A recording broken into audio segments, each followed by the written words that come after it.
Irmãos e irmãs, solteiros e solteiras, como vocês estão?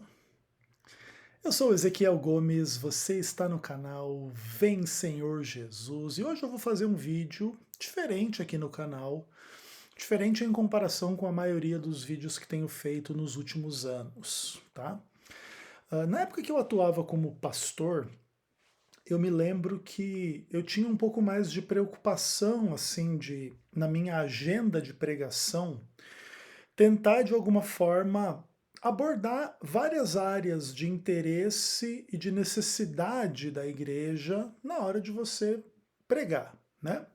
Então, de vez em quando você prega sobre doutrina, de vez em quando você prega sobre profecia, de vez em quando você prega sobre questões de estilo de vida e etc. E uma dessas áreas é um pouco a área, assim, da família, vamos dizer assim. E eu já preguei bastante, assim, sobre família, e uma coisa interessante é que bastante gente gostava das minhas pregações a respeito destas questões, né? Familiares, sentimentais, psicológicas, das relações humanas dentro das famílias e etc. E eu deixei um pouco de lado esse ministério depois que eu saí da obra, e conquanto a gente toque sempre em temas que mais cedo ou mais tarde tenham implicações para a vida familiar, né? No contexto aí daquilo que eu faço no meu canal, geralmente eu não faço assim mensagens muito específicas, né, a respeito desse tema. E menos ainda em relação a um grupo bastante especial de pessoas assim que talvez aí sigam o canal, que é o grupo dos solteiros e das solteiras, as pessoas que não são casadas, né? E que de alguma maneira se sintam aí atraídos pelo conteúdo do Ezequiel Gomes e gostem de me ouvir. Então eu queria falar assim um pouquinho para essas pessoas, eu não tenho nada preparado diante de mim, vou falar bem do coração mesmo. E já começo dizendo assim que o grupo dos solteiros e solteiras é um grupo muito complicado, porque, na verdade, ele é um grupo potencialmente muito amplo em termos assim de experiências e diversidade dentro do próprio grupo. Então, por exemplo, vamos pensar que as pessoas, em média, elas despertam para essas questões sentimentais por volta aí dos seus 10, 11, 12, no máximo aí uns 13, 14 anos, mais ou menos nessa faixa aí dos 10 aos 14 anos, alguns um pouquinho mais cedo, outros um pouquinho mais tarde, mas não muito mais cedo ou muito mais tarde, passam assim pela experiência de se apaixonar pela primeira vez e de ter um pouco mais destas questões assim sentimentais, com viés ou não sexual um pouco mais específico, aflorado. E aí as pessoas, às vezes no começo da vida, então, ainda não se casam, né? Especialmente na nossa cultura, onde as pessoas se casam um pouquinho mais tarde, e já começam a pensar um pouco nessas coisas, e alguns namoram, outros não namoram, alguns ficam, outros não ficam, alguns já beijaram alguém por aí, alguns nunca nem beijaram ninguém por aí, alguns já tiveram relações sexuais, outros são virgens, né? Homens e mulheres, etc. Então é um grupo bem heterogêneo, vamos dizer assim. Além disso, existem solteiros que também não têm só 11, 12, 13, 14, 15 anos, né? Tem gente aí com 18, 20, 25, solteiros e solteiras. Às vezes já se casaram e estão, sei lá, viúvos ou viúvas ou divorciados, também vamos considerá-los todos como solteiro. Todo mundo que não está casado e não tem aí um esposo ou uma mulher, são solteiros de alguma forma, né? E aí você vê, né? O grupo dos solteiros, então, pode se referir a uma menina de 11 anos que já está apaixonada pelo colega lá na escola, ou a uma senhora de 60 anos que está divorciada ou viúva e que pode até também estar interessado num senhorzinho aí de 70, 60 e poucos anos, ou mais velho, um pouco mais novo, sei lá, etc, né? Então é um grupo muito amplo, muito complicado, assim, da gente dizer uma mensagem, né? Às vezes solteiro você pensa como o inexperiente, mas às vezes uma pessoa pode estar solteira e ser muito experiente, já ter namorado bastante, já ter transado bastante, já ter filhos e etc, né? Então, assim, o solteiro é um grupo heterogêneo, complexo, difícil de se abordar e que, em geral, a gente também não dá muita atenção quando a gente fala, assim, desta área da vida cristã ou da igreja, da solteirice, vamos chamar assim, né? Geralmente, quando a gente fala em família, a gente fala muito no relacionamento homem-mulher, na questão dos filhos, às vezes também um pouco nessa coisa do honrar pai e mãe, né? Um pouco a ver com educação, um pouco a ver com questões gerais, fala um pouco assim de velhice, envelhecimento, que sempre é uma discussão um pouco complicada também, que tem que ver com questões assim de saúde, perspectiva de morte e tudo mais. E o grupo dos solteiros, assim, é um grupo bastante negligenciado. O máximo que se faz, assim, é que eles não podem de jeito nenhum transar e devem se casar e aí terem famílias normais, né? Então, o solteiro, enquanto ele não se casa, ele não é normal, né? E aí tem milhões de questões, assim, sobre milhões de coisas, né? Os sentimentos, os medos, as curiosidades, as tentações, as questões sexuais, né? Se já foram vividas ou não, a virgindade, se guarda, não se guarda, faz, não faz, mesmo quem é virgem, como é que faz na hora das carícias, do beijo, do abraço, do toque, isso envolve uma mão bobinha aí ou não envolve, ou como é que não é. E conforme esses grupos vão ficando mais complexos, assim, por exemplo, mais velhos e mais experientes, quando ficam viúvos ou se divorciam, etc., é uma outra gama de questões, né? Porque já são pessoas, às vezes, por exemplo, assim, você passou a sua vida toda aí com uma esposa ou com um marido, e aí seu marido morre ou te abandona, ou sua mulher morre ou te abandona. Aí você começa a namorar uma outra pessoa, em geral, as pessoas querem partir para o sexo assim, de uma forma mais ou menos bem rápida, assim, né? Mas é a imensa maioria assim, dos casos, né? E eu lembro, por exemplo, assim, lá no NASP, né, onde eu estudei por algum tempo, né, uma comunidade adventista bem grande e tal, e de vez em quando ficava lá um viúvo ou uma viúva, e esse que sobrava aí saía meio doido aí para querer casar rapidamente com outra pessoa, também que sem conhecer direito. Eu lembro até, inclusive, de fazer umas piadas, assim, que se eu fosse pastor do NASP, um dia eu ia fazer um sermão sobre isso aí. Essa coisa de que, às vezes, você tá lá mais velho, assim, morre a sua esposa, e em 6 meses você já casou com outra e tal, e acabou, e é isso, entendeu? E 6 meses, às vezes bem antes disso, é umas questões um pouco complicadas. E o ponto não seria fazer um sermão para julgar você pecador, igual a gente faz, assim, né, com gente que casa rápido aí, tá transando ou não tá transando, e como é que é, e etc. Mas alertar um pouco, assim, né? Um certo cuidado, como mesmo você tem que ter pro seu primeiro casamento, é bom ter pros outros também, né? Caso você vá se casar aí mais de uma vez, em função de algum tipo de problema, da sua mulher ou seu marido te trair, ou morrer, ou algum tipo de coisa assim, tá? Então, assim, é um grupo complicado, difícil, e eu queria falar um pouco a respeito desse tema. Eu fiz 6 anos de casado, deixa eu ver que dia é hoje. Hoje é dia 6, 2 dias atrás, tá? Então eu e a Carolina comemoramos aí 6 anos de casamento, é bodas de perfume, tá? Para quem não sabia. Ou tem uma variante aí, bodas de açúcar, beleza? Eu tenho vivido um momento assim bem maduro do meu relacionamento, do meu casamento, bem legal. Eu inclusive não falo muito disso, né? Quem sabe até em algum momento seria legal a gente bater um papo também sobre casamento, sobre perspectivas aí de filhos ou não, como que isso funciona ou não, não simplesmente assim para ficar dizendo para vocês, né, o que que é, o que não é na minha vida, ficar dando relatório, mas até para ajudar vocês e para, né, a gente refletir sobre as questões da vida cristã. Eu acho que vale a pena a gente pensar nessas questões como um todo. Mas hoje o foco é falar assim, não de mim, né? Conquanto naturalmente tudo que eu vou falar tem por contexto as minhas experiências, né? Como é inevitável, né?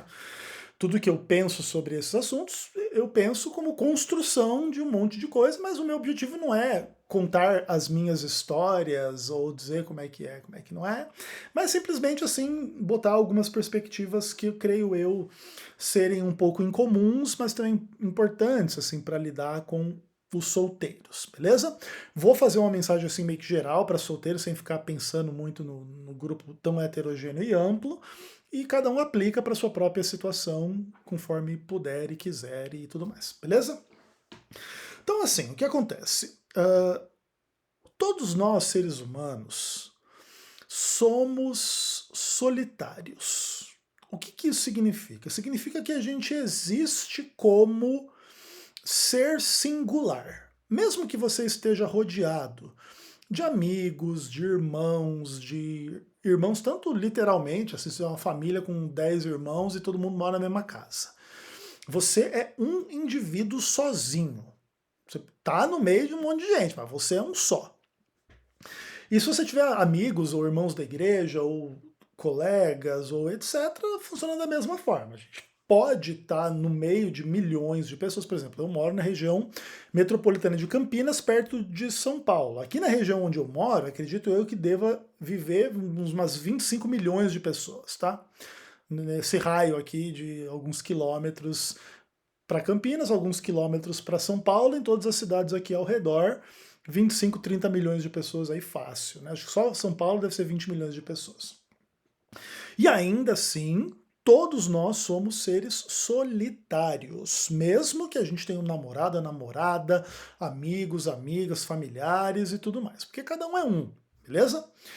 E o dilema do solteiro em relação a esse aspecto tem que ver assim com essa solidão natural da existência humana, mas que também contextualiza um outro lado da existência humana, que é o lado coletivo, né? Inclusive, a gente vem à existência unicamente, Cristo é a única exceção, em função da união de duas pessoas, uma união sexual, para destas duas pessoas nascer mais uma, que aí, ou 2, 3, 4, 5, 7, 8, aí que é gêmeos, né? E acho que, sei lá, se 6, 7, 8 aí é o máximo que dá para ter de gêmeos, assim, ser humano, é coelhos, treco, né? E tal, e basicamente é isso, tá? Mas mesmo gêmeos e trigêmeos, quadrigêmeos, etc, são seres individuais, singulares, solitários. Mas a gente é solitário como fruto da união de uma pluralidade de pessoas singulares, de duas pessoas no caso. E essa coisa assim, então assim, da relação entre a nossa solidão e a nossa condição, da nossa ligação com as demais pessoas, é uma coisa muito interessante, né? Que está no centro da base da experiência humana. Então a gente é muito frágil quando a gente nasce. O ser humano, inclusive, acho que é um dos, vamos chamar assim, de animais, né? Mais frágeis da natureza, né? Se você pegar uma zebra que acabou de nascer e foi nascida lá da zebra, caiu no pasto e vem um leão, ela já meio que levanta e sai correndo, tá ligado? Tipo, é uma coisa meio que imediata. Se você fizer um parto de uma criança e largar ela ali, um leão, você já sabe que a criança vai morrer, mas não tem nem chance de não morrer, não vai sair correndo para lugar nenhum, né? Só não vai morrer se o leão tiver muita pena, no caso, né? Ou tiver bem saciado. Aí não quiser comer uma bolinha gostosinha, dá vontade de apertar, né? Que são os bebezinhos. E nós, seres humanos, a gente passa uma situação muito vulnerável nos primeiros anos de vida, que não é uma coisa assim que passa em uma semana, entendeu? É um negócio que dá muito trabalho por, no mínimo, aí uns 6, 7, 8 anos, quando a criança começa, em tese, assim, se dá um raio, morrer todo mundo na família, só sobrar uma criança de 6, 7 anos, ela tem algum tipo de condição de se virar um pouco, mais ou menos, ainda que naturalmente na circunstância atual da vida humana ela vai acabar sendo amparada por outros seres humanos mais velhos, né? Mas em tese com 6, 7 anos aí, você ficar sozinho no mundo aí numa floresta aí, em tese você talvez teria alguma chance de sobrevivência, tá? Talvez aí se tivessem frutas meio perto assim para você comer e não tivesse muito predador para te matar meio que imediatamente, com 6, 7 anos você já vive. Talvez até um pouco menos nesse caso, né? Mas enfim, o fato é que nós somos seres humanos, nós somos seres muito frágeis na primeira infância, vamos dizer assim.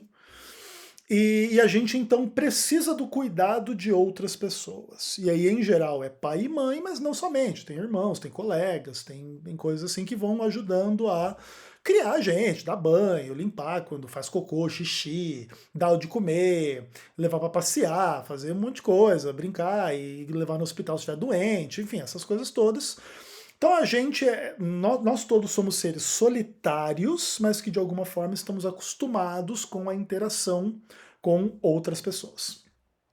E aí, nessa psicologia maluca assim que vai se desenvolvendo na relação de cada um, quando a gente amadurece e cresce um pouquinho, a gente começa a despertar por uma coisa que antes não era tão óbvia, né? Que tem que ver um pouco com a coisa do sentimento, de se apaixonar, e que tem que ver muito a ver com sexo mesmo, né? Literalmente falando. E quando a gente começa a despertar para esse universo. A descoberta da sexualidade, ela é muito interessante, e ela também é um pouco diferente para cada pessoa, né? Depende um pouco assim de cada família, de cada contexto, se é uma coisa mais saudável, mais doente, se tem abuso, se não tem abuso, se as descobertas de se tocar e de tocar no outro e etc. são naturais, são forçadas. Então tem milhões de questões assim, onde cada um é mais ou menos de um jeito. Mas o fato é que chega uma hora que isso desperta na gente e a gente começa a olhar as demais pessoas de uma outra forma, em função das quais a gente em função das quais a gente não via antes, né? É aquela questão assim, por exemplo, você coloca um menino muito novinho, assim, sei lá, 1 ano e meio, com a menina muito novinha, 1 ano e meio, os dois peladinhos ali, eles brincam sem maldade, sem malícia. Ainda que a gente possa discutir que tem uma sexualidade envolvida, eles gostam de botar as coisas na boca, eles se encostam, etc., mas não tem assim uma malícia, vamos dizer assim, né? Pode até que ser que tenha assim, uma coisa meio, entre aspas, sexual, assim, mais embrionária, mas não é aquilo mais maduro que vai se manifestar um pouquinho mais tarde, assim, né? Nesses interesses sentimentais e sexuais. E essas coisas, assim, elas estão entre as experiências mais bonitas, mas também ao mesmo tempo mais complexas da existência humana. E também, naturalmente, depende um pouco de cada um, do nível assim de experiências boas ou ruins, e de saúde, de coisa ruim assim que pode existir.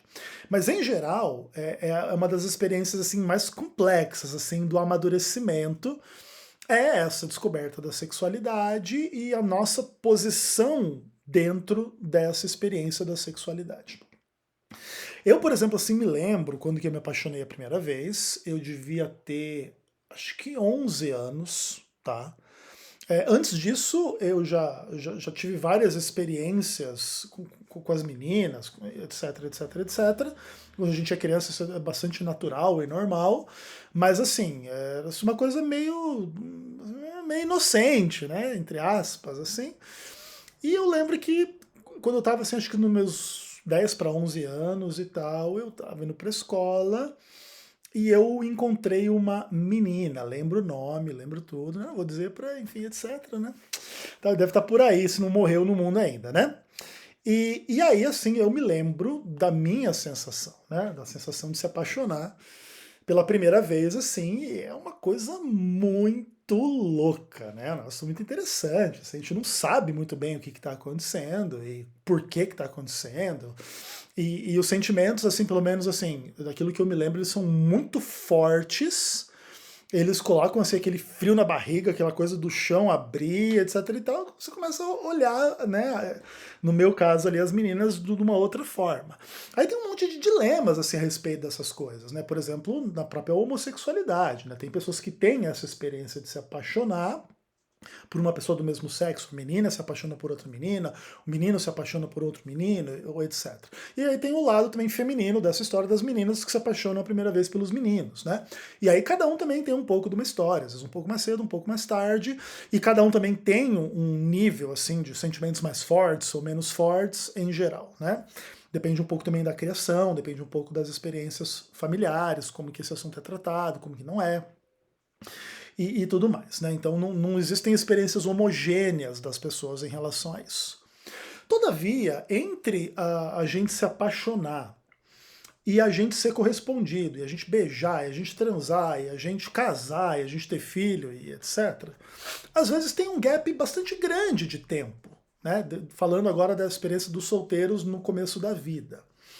Os solteiros que estão solteiros em outros momentos já passaram por tudo isso, então em momentos bastante diferentes na vida. E cada um tem as suas histórias em relação a essas questões ou não. Seja como for, é, se deparar com essa realidade dos sentimentos, dos interesses sexuais e da condição do solteiro, é uma coisa assim que é um pouco complexa assim para todo mundo. E os cristãos, eu acredito que tenham dilemas específicos em relação a isso. Eu não era cristão quando eu me apaixonei a primeira vez, e só fui me tornar cristão, eu tinha quase 24 para 25 anos, eu era casado, inclusive, com uma menina, morava em Curitiba, tal, etc, etc, etc.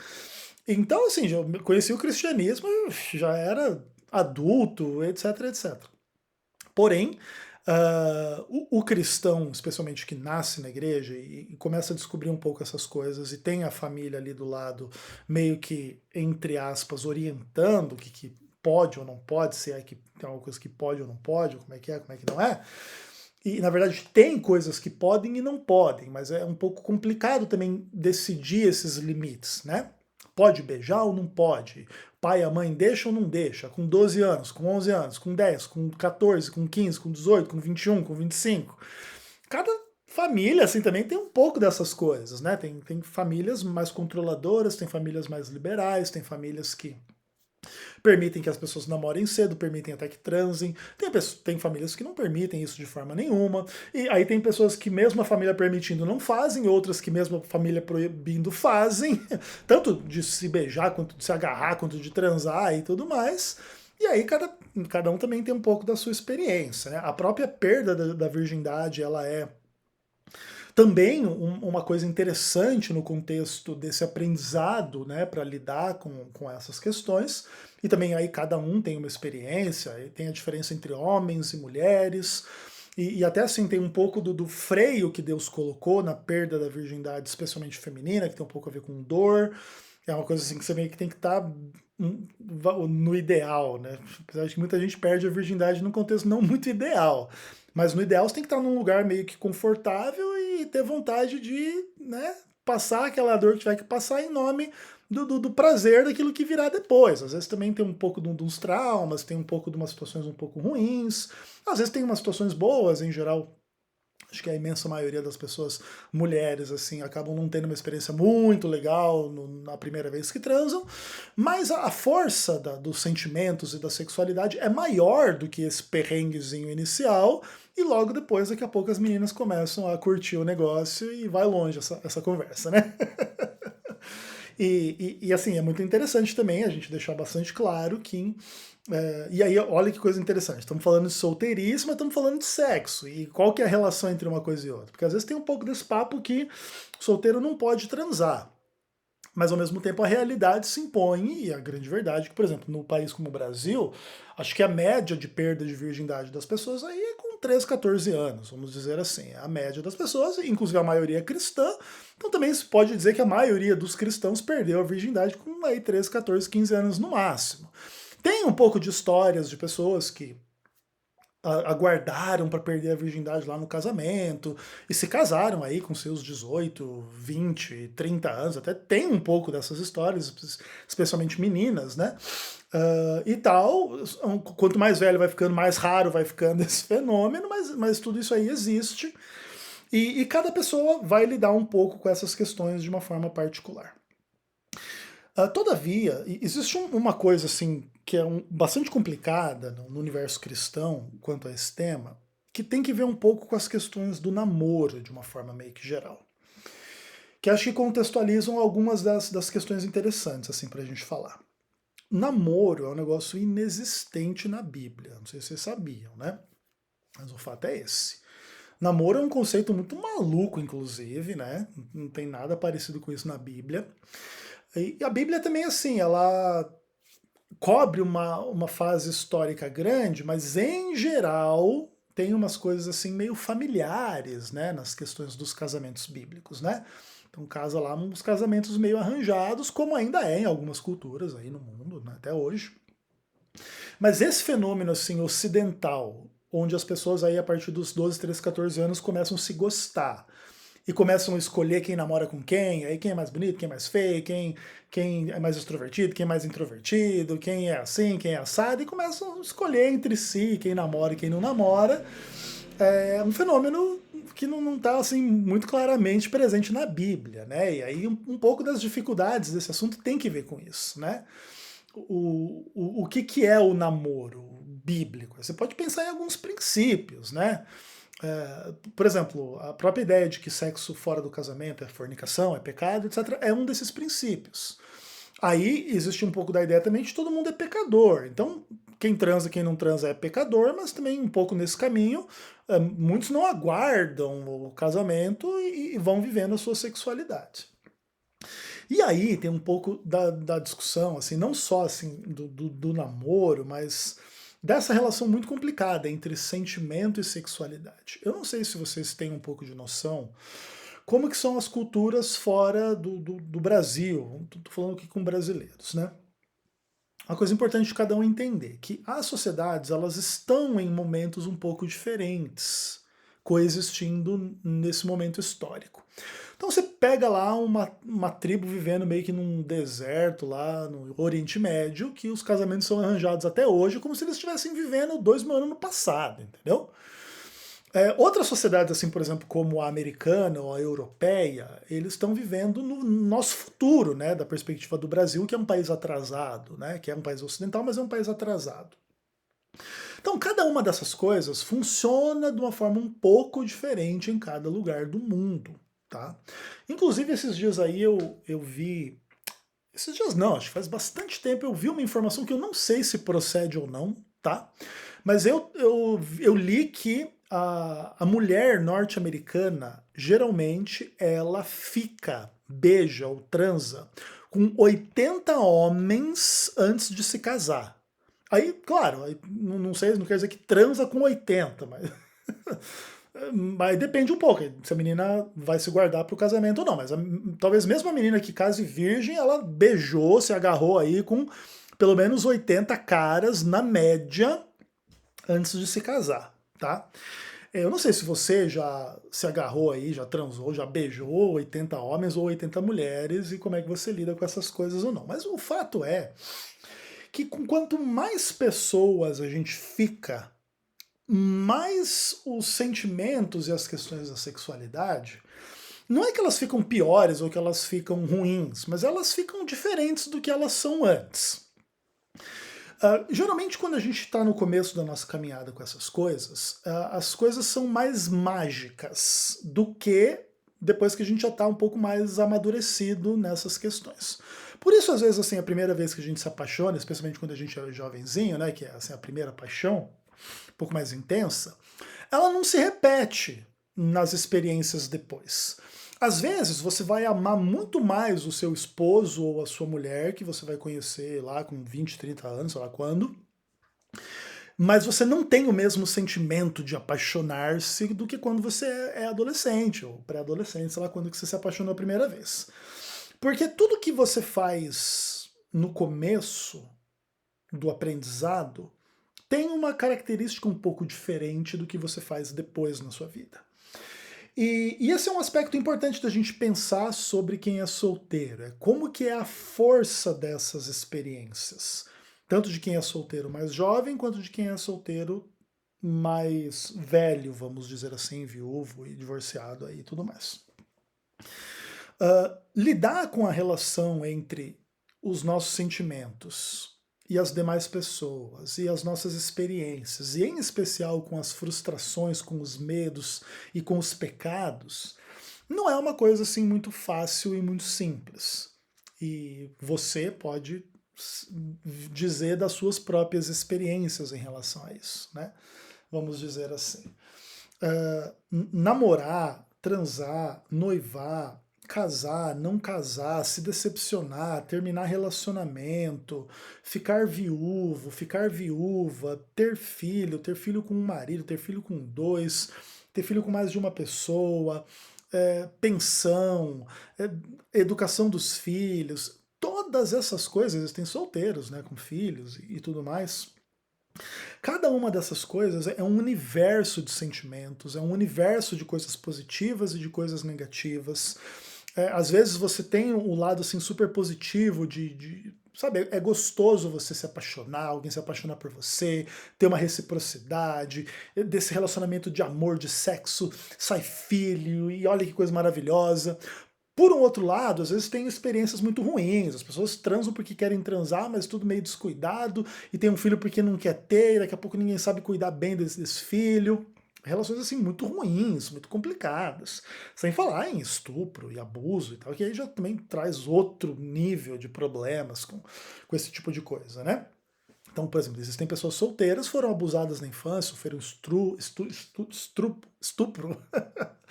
Tá de madrugada aqui, já tô trocando todas as palavras, né? Então, assim, tipo, esse universo todo, ele é muito gigante, ele é muito complexo, ele é muito difícil. E eu queria dizer para você que teve coragem de assistir aqui até aqui, um pouco assim do como que essas coisas elas podem ser difíceis da gente viver. Estar sozinhos, sem marido, sem esposa, etc., pode ser uma coisa bastante difícil, que envolva tristezas, frustrações, medos, falta de alguém para dividir os anseios, as preocupações, a sexualidade, que é uma coisa totalmente natural e tudo mais. Então, às vezes, o estar solteiro é um sinal assim de uma coisa inferior ao que a maioria das pessoas gostaria de viver. Claro, também é verdade que é melhor só do que mal acompanhado. Isso também é um fato. Mas também talvez seja melhor bem acompanhado do que só, vamos dizer assim.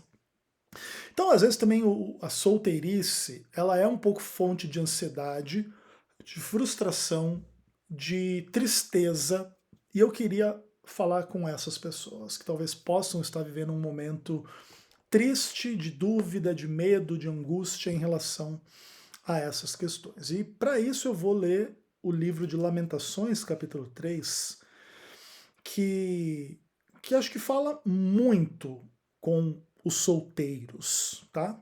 E a palavra de Deus diz assim, que as misericórdias do Senhor são a causa de não sermos consumidos, porque as suas misericórdias não têm fim.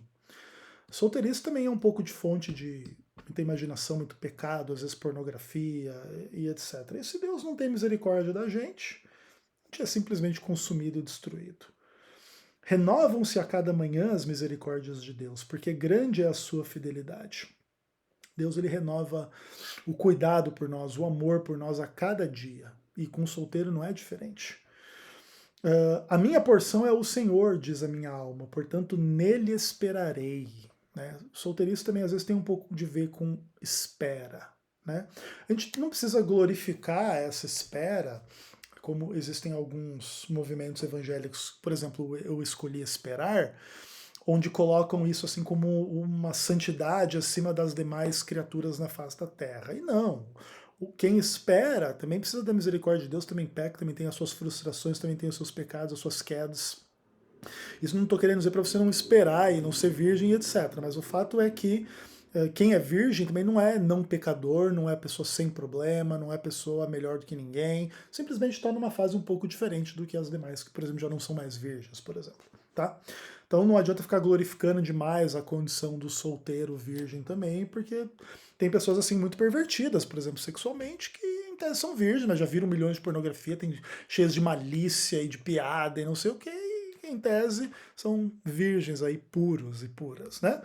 Então tem que tomar um pouco de cuidado com isso também. Mas do ponto de vista positivo do que que o texto diz, a gente que é solteiro clama na misericórdia de Deus, que é renovada a cada dia, e a gente espera nele. E bom é o Senhor para os que esperam por ele, para a alma que o busca. Né? Solteiro é hora de buscar Deus, é hora de orar, é hora de confiar, é hora de se entregar. E aí diz assim: bom é aguardar a salvação do Senhor, e isso em silêncio. Isso também não é Às vezes os solteiros também têm muita necessidade de dividir as angústias, né, das tentações e desejos sexuais das paixonites. E não estou usando essa palavra para diminuir a força do se apaixonar, que é uma experiência às vezes muito forte, né? O fato é que quando a gente às vezes está apaixonado, a gente quer falar com a pessoa, da pessoa, sobre a pessoa e tudo mais, e isso é tudo muito interessante. Em alguns momentos é bom amadurecer e silenciar um pouco isso também e nutrir mais as coisas no coração do que unicamente nas palavras, ainda que mais cedo ou mais tarde o que está no coração se manifesta nas palavras, né? E eles assim, né? Bom é para o homem suportar o jugo na sua mocidade. Assente-se solitário, fique em silêncio, porque Deus colocou esse jugo sobre ele. Quando não está no momento ainda da gente resolver o problema da solteirice, a gente se casar e ter filhos e viver a vida e etc e tal, é o momento em que é isso, né? Tem um momento para tudo na vida, também tem um momento da gente ser sozinho, né? Na nossa mocidade, e tá em silêncio, e tá sozinho e tudo mais. Aí eles assim, põe a boca no pó, talvez ainda haja alguma esperança. Esse é um bom texto para para solteiros aí que estão à espera do prometido ou da prometida, né? Daquele que é predestinado ou predestinada para você, né? Coloca a boca no pó e talvez ainda haja esperança, viu, gente? Não perca a esperança, não, ainda que alguns já perderam a esperança, também é verdade, né? Dê a face ao que o feres, farte-se da afronta, mas o Senhor não rejeitará para sempre. Pois ainda que entristeça alguém, usará de compaixão segundo a grandeza das suas misericórdias, porque Deus não aflige nem entristece de bom grado os filhos dos homens. Existe um lado muito bom assim dos relacionamentos humanos. Os relacionamentos humanos, assim, quando a gente ama, quando a gente é amado, estão entre as experiências mais importantes, mais valiosas, mais maravilhosas da vida. Mas também é verdade que a frustração dos relacionamentos frustrados, rompidos, que não dão certo, ou por medo, ou por pecados, ou por a gente erra nos cálculos de com quem namorar e com quem casar. E às vezes, assim, antes das pessoas tomarem a decisão de namorar e de casar, tem um pouco assim de incertezas, medos, angústias, dúvidas, e são experiências ruins, e rompimentos, e quebra de laços e tudo mais. E essas coisas, assim, elas podem ser fonte de muito sofrimento. E talvez alguém que está assistindo esse vídeo possa estar num momento como esse, né? E eu acho que esse texto de Lamentações, assim, ele vem muito a calhar, né? Porque Deus não entristece ninguém de bom grado. Às vezes a gente precisa passar por esses sofrimentos dos relacionamentos rompidos para a gente aprender, assim, um monte de coisas, assim, onde que a gente errou, onde que a gente não errou, onde que precisa amadurecer, onde que não precisa amadurecer, respeitar as escolhas uns dos outros. Às vezes a gente precisa terminar um relacionamento com outra pessoa e machucar o coração dela. E isso não é prazeroso, mas isso é uma coisa que a gente tem que assumir quando a gente não quer ficar com a outra pessoa. E é melhor a gente romper esse relacionamento do que mantê-lo em frustração e medo e dúvida. A gente precisa ter confiança, ter segurança, ter amor nas nossas relações. O amor perfeito lança fora o medo, onde o medo, a dúvida, a angústia, a ansiedade, a dúvida, aquela coisa. Será que é a pessoa certa ou não? Isso faz mal, isso corrói, isso entristece. Quando é assim, em algum momento pode ser que tenha que se romper um relacionamento. E isso é normal, absolutamente normal. E Deus está envolvido nesse processo, e Ele não machuca, entristece, não aflige ninguém de bom grado. Mas nesse processo, todos nós já tivemos relacionamentos rompidos, ou a maioria de nós, a gente sabe que no final, quando a gente supera, a gente sai melhor do que antes. Então, esse é um processo assim doloroso, mas ele não acontece de bom grado. Mas Deus, ele cura a gente, e ele não deixa a gente sofrer essas coisas porque ele gosta, mas porque a gente precisa. É um pouco ruim passar por isso, mas eu já passei por isso várias vezes. Garanto a você que está passando por isso que tudo passa. Também o bom também passa. Às vezes você está num relacionamento maravilhoso e depois a pessoa morre, e depois termina, e depois acaba, porque a vida tem fim, né? Mas o bom passa, isso é uma notícia um pouco ruim, mas o que é ruim também passa, isso é uma notícia boa, né? E só lá na eternidade que Cristo vai suprir as necessidades de tudo e de todos de forma absoluta e perfeita. Então até lá a vida é luta. E aí alguns reclamam um pouco disso, né? E o texto termina assim no verso 39 do capítulo 3. Porque, pois ainda se queixa o homem vivente, queixe-se cada um dos seus pecados. Nos relacionamentos em geral, especialmente frustrados e rompidos, às vezes as pessoas reclamam da outra parte. Ah, porque me abandonou, ah, porque me traiu, ah, porque fez algo que eu não gostaria. E sempre a culpa, assim, é da outra pessoa, vamos dizer assim. Porque a outra pessoa era ruim, então as coisas não deram certo. E na verdade, a palavra de Deus ela nos chama a responsabilidade pelas coisas, e se cada um quer reclamar, não reclame da outra pessoa. Você não está na pele da outra pessoa para saber por que, que ela fez o que fez, por que, que ela é o que é. Mas o que importa é que todos nós devemos ter o espaço para admitir que a gente errou, para mudar os rumos da nossa vida, inclusive especialmente nessa hora da gente ser solteiro e terminar namoro e terminar noivado, quando a gente vê que talvez a coisa não dá certo. E às vezes quem está do outro lado um pouco dessa história, está um pouco mais cego para os problemas do relacionamento e se pega um pouco mais de surpresa, tem a tendência de reclamar da pessoa. E aqui a palavra de Deus coloca assim: quer reclamar de alguma coisa? Reclame dos seus pecados. Porque nesse processo da descoberta da sexualidade, de lidar com os nossos sentimentos e com os sentimentos uns dos outros, a gente erra. Às vezes a gente é egoísta, às vezes a gente é frio, às vezes a gente usa as pessoas, às vezes a gente coloca o sexo acima daquilo que é muito mais importante do que o sexo, porque o sexo é só uma parte do relacionamento, ele não é tudo no relacionamento. E às vezes assim a gente é mesquinho, vaidoso, orgulhoso, agressivo, maldoso, frio, insensível. E isso tanto nós homens quanto as mulheres e todos nós, né? Héteros ou homossexuais ou o que quer que seja, assim, todos nós temos tantos defeitos, tantos pecados e tantos problemas e que se manifestam no nosso amadurecimento, na vida sentimental e também quando a gente é solteiro, e às vezes isso contextualiza várias coisas amargas pelas quais a gente precisa passar para aprender algumas coisas e até mesmo até encontrar uma pessoa mais certa na vida. E nem sempre isso é fácil, nem sempre isso é rápido e não precisa ter muita ansiedade assim com essas coisas, porque pelo menos assim, dentro da minha experiência em relação ao tema, quando as pessoas se gostam de verdade, as coisas acontecem de uma forma relativamente natural, né? Tudo aquilo que é muito truncado, tudo aquilo que é muito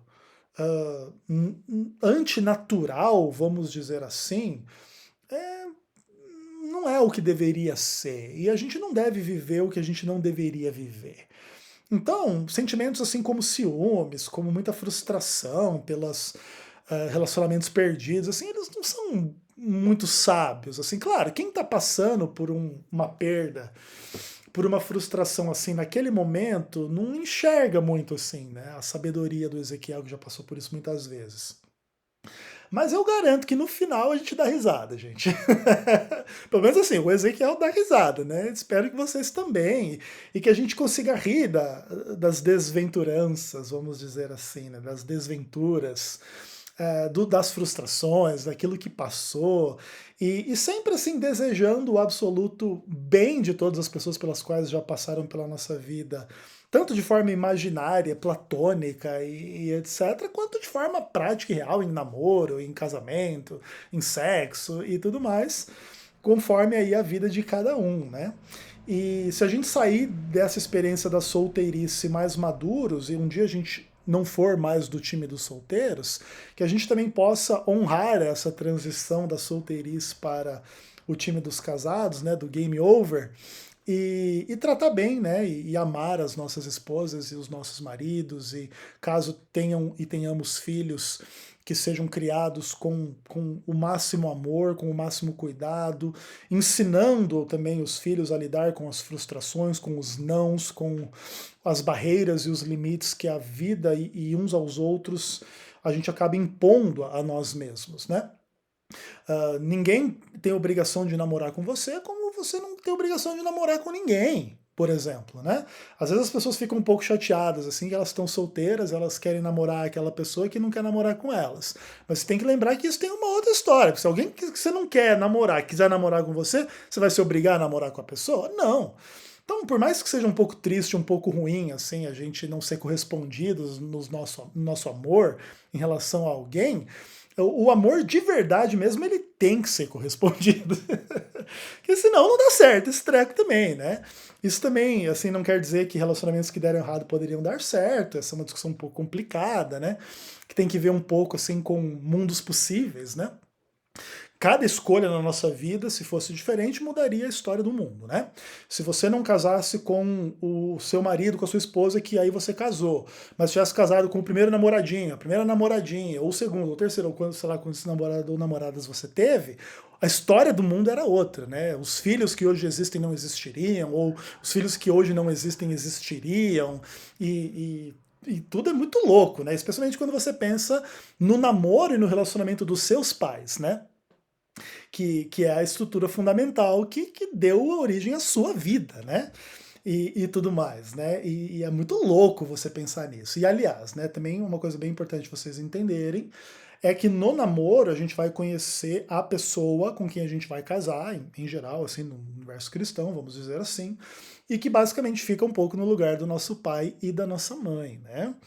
Pelo menos assim, sentimentalmente falando. Então também pessoas que têm assim um pouco de relacionamentos frustrados com os namorados e namoradas, etc., é bem importante olhar para os seus relacionamentos com os seus pais e consertar os relacionamentos com os seus pais para você poder ter uma relação um pouco melhor com o namorado e namorada, esposa ou marido, tá bom? Porque basicamente a estrutura fundamental da nossa relação com os nossos pais é aquela que forma o nosso relacionamento com os nossos cônjuges, beleza? Então, inclusive é uma dica bem importante para os solteiros aí que estão preocupados com namorado e namorada e estão chateados caso tenham sido abandonados e estejam tendo problemas no relacionamento. Antes de reclamar do namorado ou da namorada, vai prestar atenção se o seu relacionamento com seu pai e com a sua mãe são bons ou não.